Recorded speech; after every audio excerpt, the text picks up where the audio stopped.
Welcome to Early Years Weekly. Once again, like Jason Derulo, I'm riding solo, but that doesn't mean we don't have some exciting news. Starting off with something about this, and this.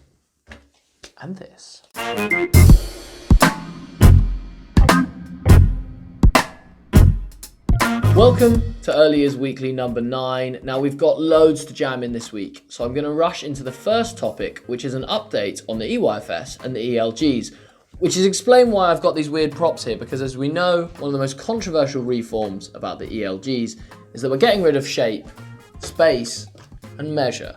So last year, the DfE announced that they will be making changes to the ELGs and that these changes will be coming into force in 2021.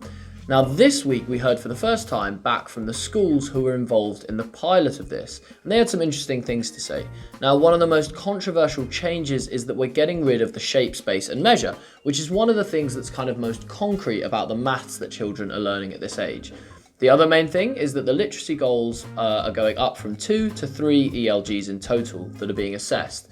Now the schools have said they're a little bit concerned about the removal of this shape, space and measure, and that there's a little bit of a lack of clarity, particularly around the way the goals are phrased on understanding the world and in maths. However, they did say that there seems to be a little bit less fixation on evidence, and they're quite happy that this may well reduce the workload for teachers. Now, the other thing that the DfE are hoping this is going to do is it's going to improve the outcomes for all children, but in particular for disadvantaged children around their literacy skills. Now, that hasn't come without some controversy, and in particular, Early Education have called this a rewrite of the EYFS curriculum by the back door and not based on evidence. We've talked a lot on this news show over the last few weeks about these EYFS changes and what they're really going to mean, particularly how it's going to affect the earlier years and how it's going to affect development matters.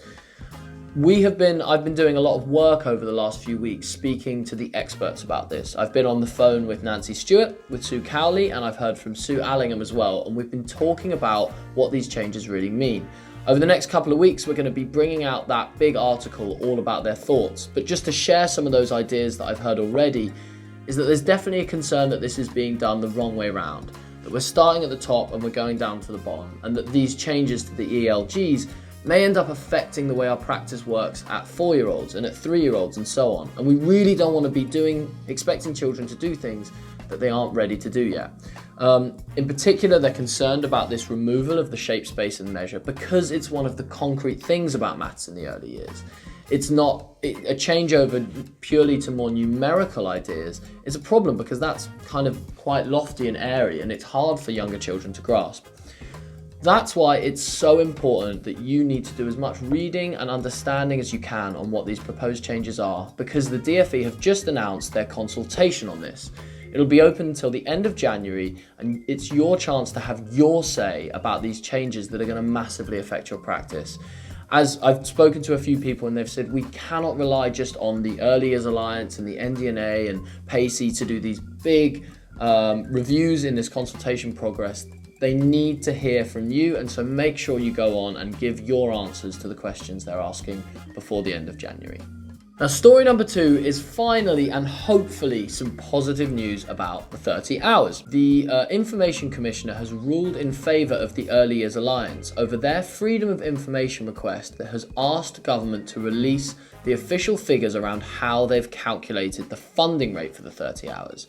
Now, this is a dispute that's gone back to December 2018, and in particular is around the idea that these rates are somehow front-loaded. Now, that means they've taken into account potential raises in costs like raises to the national living wage and so on, and that's why they were allowed to be frozen until 2020.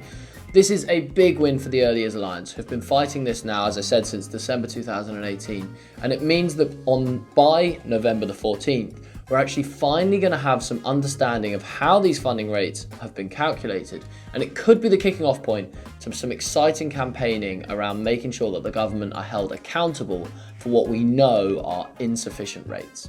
It's a rare week that story number 3 is as important as this one, but this is really something that you should be keeping your eye on. This week, the government launched loads of material around their new concept of TLevels. Now, this is a new type of degree that's going to be coming out in September 2020, and it's for people who've left school, and it's going to be the equivalent to 3 A-levels, will attract UCAS points, and will take around 2 years to complete.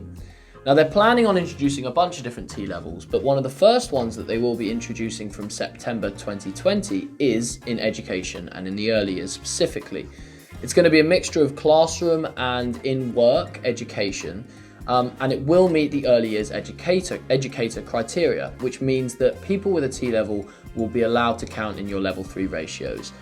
We know that there's loads of problems going in the early years around recruitment, and actually I was quite impressed by the material that the government have brought out. It feels kind of young and fresh and attracting to the kind of young people that they're trying to attract with this stuff. So hopefully this might finally be a government initiative that will actually help to improve the early years recruitment situation rather than harm it. Now earlier on I mentioned the importance of the EYFS consultation and making sure that as many people as possible are involved. This week I also read about another way that you can get involved and also get some free training at the same time. Now the government are looking for 500 nurseries and primary schools across a bunch of different programs as part of their 5 million investment into staff development in the early years. There's one program on maths and I think a couple on literacy, and I'll put a link in the description down below where you can learn more about how you can get involved and what sort of profiles they're looking for. If it appeals to you, definitely something worth looking into and investigating. So that's it for this week, a completely jam-packed episode. I didn't even get the chance to mention the SEND report, which sadly made very little mention of early years. I'll put that in the description down below so that you can check it out.